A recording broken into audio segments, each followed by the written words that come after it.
Hi, I'm Jessica from Me Time. Today we're going to talk about preparing your fabrics for machine embroidery projects. Joining me today is Noel. Noel worked in project development and now she's a project manager. Welcome, Noel. Thank you. I'm excited to be here again. Jessica, what do you want to know? So I have some fabrics that we've been using in the Collectible Christmas Return to Bethlehem project, and I want to talk about which ones need fusible backing and which ones don't, and why. Perfect. So there are a few reasons that you would use fusible backing. The first reason is to cover for shadowing.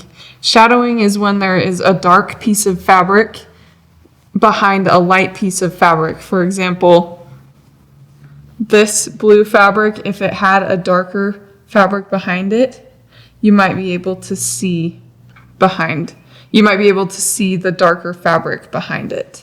So that's the first reason we would use fusible backing.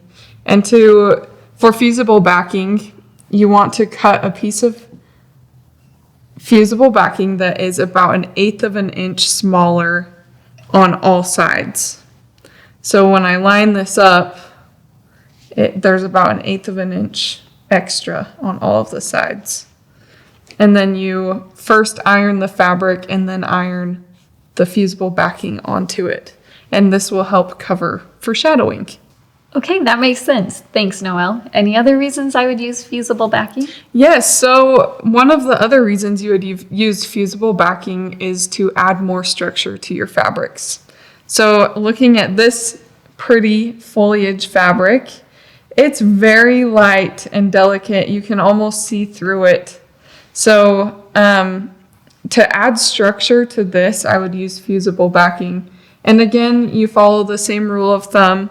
You cut the piece of fusible backing so that there is about 1/8 of an inch of fabric showing on each of the edges.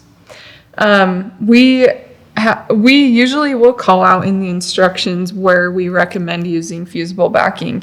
One of those places that you will see with Collectible Christmas is on the panels.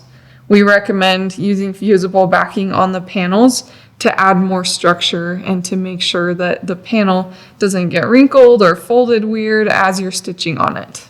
So what other things do you recommend to prepare our fabrics before we start stitching? So this is a step that I know is very tempting to skip, but one thing that we recommend is starching your fabrics. This starch is Product Development's favorite starch. So I'm going to demonstrate a little bit how to use it on this fabric that's very wrinkly. So what you're going to do is you just spray it, kind of wet most of the surface. Now I can iron this piece of fabric. So I'm just going to take my hot iron, press it on there, and you'll see it smooths out really nicely. And then, so there's that. And you can see that this fabric is a little bit more stiff because of the starch.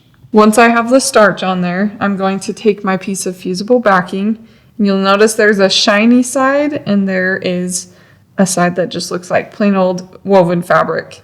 You'll put the shiny side down on the wrong side of your fabric. And then you'll use your hot iron again and hold for about 10 to 15 seconds in each spot.